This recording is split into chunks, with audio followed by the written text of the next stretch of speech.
नमस्कार। कभी सोचा है कि हजारों साल पुरानी एक जो मेडिकल सिस्टम है आयुर्वेद, वो हमारी बॉडी को देखती कैसे है? आज हम इसी की दुनिया में उतरने वाले हैं और ठीक यही जानेंगे। तो सवाल ये है कि शरीर को देखने का ये जो इतना पुराना नजरिया है, ये असल में है क्या? एक बात तो पक्की है, ये आज की मॉडर्न मेडिसिन से बहुत अलग है। और आज हम इसी यूनिक पर्सपेक्टिव को समझने की कोशिश करेंगे। आयुर्वेद की जो पूरी समझ है ना, वो एक बहुत ही सिंपल लेकिन गहरे फर्क से शुरू होती है। एक तरफ है हमारा जीता जागता सांस लेता हुआ शरीर और दूसरी तरफ है एनाटॉमी की किताब में बना उस शरीर का नक्शा। तो चलिए सबसे पहले इसी बुनियादी फर्क को समझते हैं। यही वो फाउंडेशन है जिस पर आयुर्वेद का पूरा नजरिया टिका है। अच्छा, तो यहाँ पर ना दो शब्द हैं जिन्हें समझना बहुत जरूरी है। पहला तो है शरीर, सिंपल, हमारी फिजिकल बॉडी, जिसे हम छू सकते हैं, महसूस कर सकते हैं। लेकिन फिर आता है दूसरा शब्द, शारीर, और यहीं से बात मजेदार होने लगती है। तो ये जो शारीर है, ये वो विज्ञान है, वो स्टडी है। इसे आप शरीर की एनाटॉमी टेक्स्ट बुक की तरह समझ सकते हैं।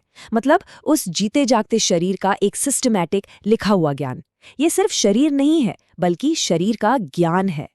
तो अब जब हम शरीर और शरीर के बीच का फर्क समझ गए हैं, मतलब बॉडी और अ स्टडी ऑफ द बॉडी, तो अब देखते हैं कि ये स्टडी असल में की कैसे जाती है। इसे दो मेन ब्रांचेस में बांटा गया है और ये रहे वो दो पिलर्स। पहला है रचना करभाव। जैसा नाम से ही लग रहा है, ये बनावट मतलब स्ट्रक्चर के बारे में है। हमारे ऑर्गन्स, हड्डियां, मसल्स, सब कुछ। इसे आप मॉडर्न एनाटॉमी समझ सकते हैं। और दूसरा है क्रिया करभाव। ये है फंक्शन के बारे में, मतलब बॉडी काम कैसे करती है।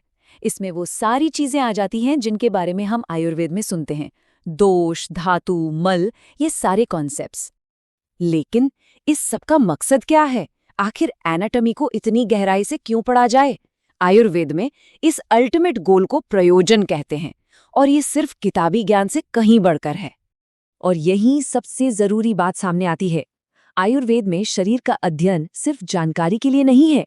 इसका हमेशा एक ही प्रैक्टिकल गोल होता है, बीमारियों को समझना ताकि उन्हें ठीक किया जा सके। यहाँ ज्ञान जो है वो इलाज का एक टूल है।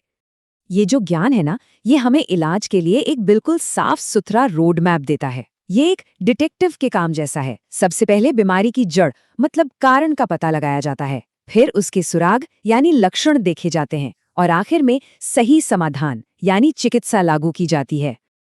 देखिए, ये एनालॉजी मुझे बहुत अच्छी लगती है कि शरीर रचना का ज्ञान हासिल करना मल्टीप्लिकेशन टेबल्स, मतलब पहाड़ी सीखने जैसा है।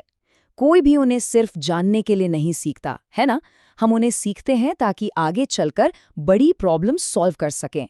तो ये एनाटॉमी, ये वही फाउंडेशन है जिस पर सब कुछ टिका है। तो ठीक है, अब हम ये तो समझ गए कि शरीर का अध्ययन क्यों करते हैं, इलाज के लिए। पर सवाल यह है कि वो असल में इसका अध्ययन करते कैसे हैं?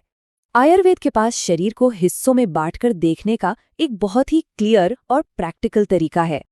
इस पूरी स्टडी को आसान और मैनेजेबल बनाने के लिए शरीर को 6 अलग-अलग हिस्सों के एक फ्रेमवर्क में ऑर्गेनाइज किया गया है, और इसी को कहते हैं षडंग शरीर। तो ये रहे वो 6 हिस्से। हमारे 2 ऊपरी अंग, मतलब हमारे हाथ, हमारे 2 निचले अंग, मतलब हमारे पैर, हमारा धड़, जिसमें पेट और छाती शामिल हैं, और आखिर में हमारा सिर और गर्दन। देखा, शरीर को समझने का कितना सरल और सिस्टमैटिक तरीका है। तो आखिर में ये हमें एक बहुत ही पावरफुल थॉट के साथ छोड़ जाता है। सोचिए, क्या होता है जब हम शरीर को सिर्फ अलग-अलग पार्ट्स का कलेक्शन नहीं, बल्कि एक होल इंटीग्रेटेड सिस्टम की तरह देखते हैं। ये जो इतना पुराना नजरिया है, ये आज हमारे हेल्थ और हमारी लाइफ को देखने के तरीके को कैसे बदल सकता है?